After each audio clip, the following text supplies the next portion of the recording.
किन्नर अखाड़े से संजना माई के लिए प्रत्याशी के रूप में यहाँ पर यहाँ की जो माई है उन्होंने और यहाँ की 2,40,000 जो देवतुल्य जनता जनार्दन है उन्होंने यहाँ पर बुलाया है यहाँ की समस्याओं के लिए। और यहाँ जो परेशानी चल रही है, यहाँ पर जो अत्याचार चल रहे हैं, उन अत्याचारों के निराकरण के इस बार हमें संपूर्ण भरोसा है। माई का यहाँ पर हमारे ऊपर आशीर्वाद है, हमारे प्रत्याशी के ऊपर आशीर्वाद है और यहाँ की जनता जनार्दन, हमारे पास कोई धन नहीं है, न जो हमारा प्रत्याशी है उसके पास कोई धन है, यहाँ की जनता जनार्दन ही सहयोग करके उनके लिए चुनाव लड़ा रही है। क्योंकि हम लोगों का मात्र इतना कहना है कि सर्व भरोसे की तमन्ना अब हमारे दिल में है, देखना है जोर कितना बाजुए कातिल में है, आगे आगे देखिए होता है। नमस्कार दोस्तों, Anupam identity welfare foundation ARD news में आपका स्वागत है। दोस्तों 13 तारीख को दतिया के उपचुनाव में नामांकन की डेट निकल चुकी है और प्रत्याशी मैदान में आ चुके हैं।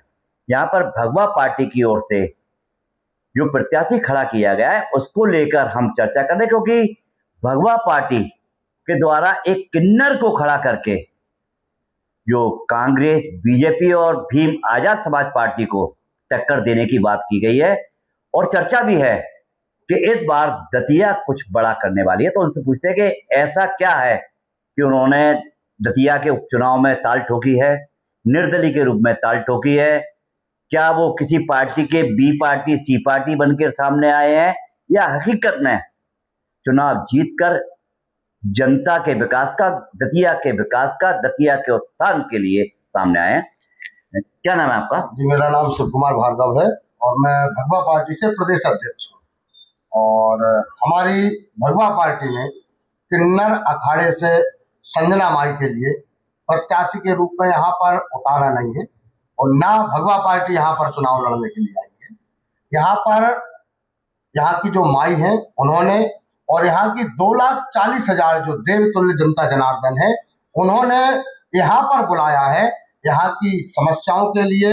और यहाँ जो परेशानी चल रही है, यहाँ पर जो अत्याचार चल रहे हैं, उन अत्याचारों के निराकरण के लिए कि यहाँ की जनता के लिए अत्याचारों से निजात मिल सके, इसलिए यहाँ पर बुलाया है और वो देवतुल्य जनता यहाँ पर संजना माई के लिए चुनाव लड़ा। अच्छा, आपका कहना है और आपकी पार्टी के कुछ लोगों का कहना है कि कांग्रेस और बीजेपी एक सांपनाथ है, एक नागनाथ है, तो नेवला भी तो साथ में आ गया है।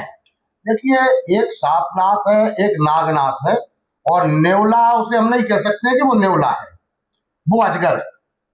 अजगर के रूप में यहाँ पर आया है, जो यहाँ के अभी तक सांप बन के डसा, नाग बन के डसा, अब वो अजगर बन के यहाँ पर यहाँ की जनता जनार्दन के लिए डसना चाहता है।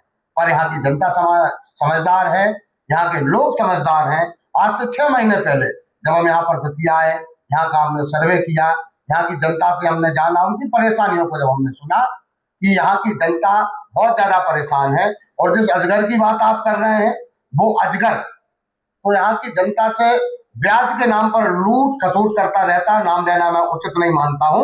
ये ब्याज के नाम पर लूट खसोट पर आप समझ जाएंगे कि वो व्यक्ति कौन है।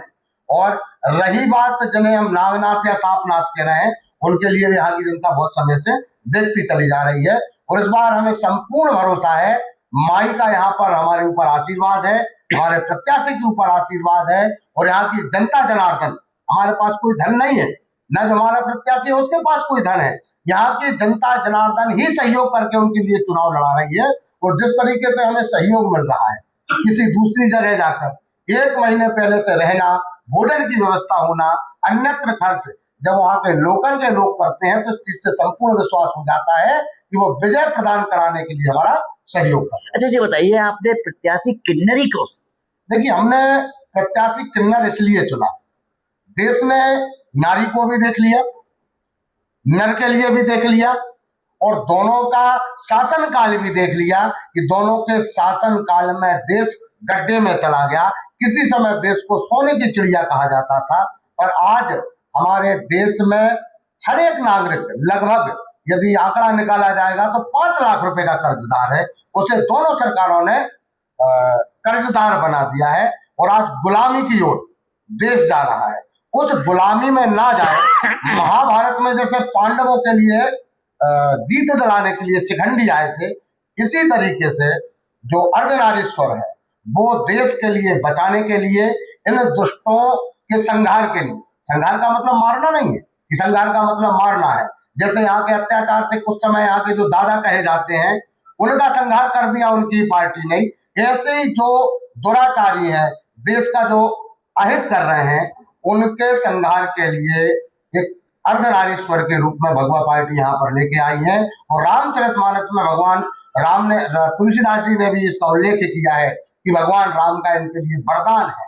और जब इनकी दुआ से जो जाते हैं, जो आशीर्वाद देते हैं लोगों के लिए, कहीं से ये निकल जाते हैं तो इनसे आशीर्वाद लेने के लिए जनता उमड़ पड़ती है।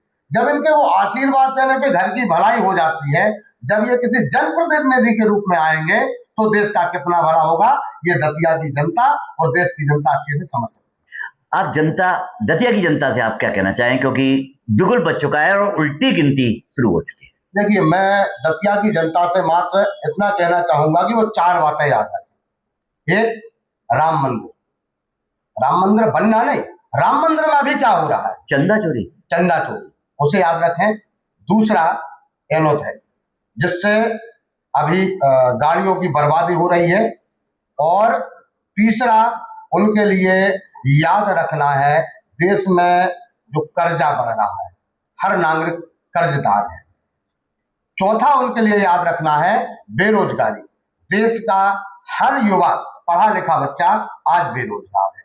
ये याद रखकर उनके लिए वोट करना। भगवा पहन के बीजेपी का विरोध कर रहे हैं कि कांग्रेस की पार्टी से तो नहीं है कहीं आप? ऐसा नहीं है। कौन सी कांग्रेस की बात कर रहे हैं आप? वो कांग्रेस की जो जीतने के बाद कब भाजपा में सम्मिलित हो जाती है, कब भाजपा में बन जाती है, उस कांग्रेस की बात कर रहे हैं क्या आप? या उस कांग्रेस की बात कर रहे हैं आप कि जिसने देश के लिए पहले कर्जे में डाल रखा था और भाजपा उसे उभारने के लिए आई थी, उसने और उसे कर्जे में डाल दिया है? तो मैं उस कांग्रेस की भी बात नहीं करूंगा, भाजपा की भी बात नहीं करूंगा। तो ए नहीं है, बी नहीं है, तो सी कहीं भीम आर्मी से प्राइवेट तो नहीं है? आप किस पार्टी की बात कर रहे हैं जो बात हमेशा जात पात की बात करती है, लड़ाने की बात करती है, अराजकता की बात करती है, मारकाट की बात करती है, बात करती है? आप उस पार्टी की बात कर रहे हैं। नहीं, भीम आर्मी का कहना है कि वो लाखों वोटों से जीत रहे हैं, कांग्रेस सिर्फ 25,000 पे वो और बीजेपी 30,000 पे। देखिए, वो सोशल मीडिया पर जीत रहे हैं। भीम आर्मी वाले कहाँ जीत रहे हैं? सोशल मीडिया पर जीत रहे हैं। और कांग्रेस, बीजेपी भी लगभग सोशल मीडिया पर ही जीत रहे हैं। कारण है उसका, हमारी जो संजना माई है, जो यहाँ चुनाव लड़ने के लिए नहीं आई, यहाँ की जनता जनार्दन, जो यहाँ के 2,40,000 जो वोटर्स हैं, जो जनता जनार्दन है, देवतुल्य जनता है, उन्होंने इन्हें बुलाया है। समय आने पर हम आपके लिए वो मैसेज भी दिखाएंगे, यहाँ के लोगों ने मैसेज करके कि आप इनके लिए यहाँ पर लेके आइए, इन्हें आप वहां पर उतारिए। पारदर्शिता धीरे धीरे अभी तो ये चालू हुआ है। और आप हमारी संजना माई के चेहरे पर आप तेज देख लीजिएगा, वो कोई किन्नर नहीं है, वो एक आध्यात्मिक गुरु है। और जो आध्यात्मिक गुरु होता है वो हमेशा अंधकार से निकालने के लिए होता है। और जो अंधकार में ये जो क्षेत्र है उसे निकालने के लिए यहाँ पर संजना माई आई हुई है। यहाँ पर कोई उन्हें लाया नहीं हुआ है, यहाँ पर कोई उन्हें लाया गया है। यहाँ की जनता जनार्दन ने उनके लिए बुलाया है। और आगे आगे देखिए, अभी तो आज नामांकन हुआ है, आगे आगे देखिए होता है क्या। क्योंकि हम लोगों का मात्र इतना कहना है कि सर भरोसे की तमन्ना अब हमारे दिल में है, देखना है जोर कितना बाजुए कातिल में है। आगे आगे देखिए होता है क्या। तो आपने देखा कि ये बात तो सही है कि भगवा पार्टी और भगवा पार्टी के ये भार्गव जी हैं जो वाकई एक चंद्रशेखर और एक क्रांतिकारी का रोल अदा कर रहे हैं। और उनके साथ में अर्धनारेश्वर के रूप में संजना माई हैं जो दतिया में ताल ठोक चुकी हैं। अब देखना है कि आगे आगे होता क्या है, क्योंकि संजना माई का कहना है कि उन्हें दतिया के 2,40,000 मतदाताओं ने जनप्रतिनिधित्व करने के लिए, विधायक चुनाव लड़ने के लिए बुलाया है।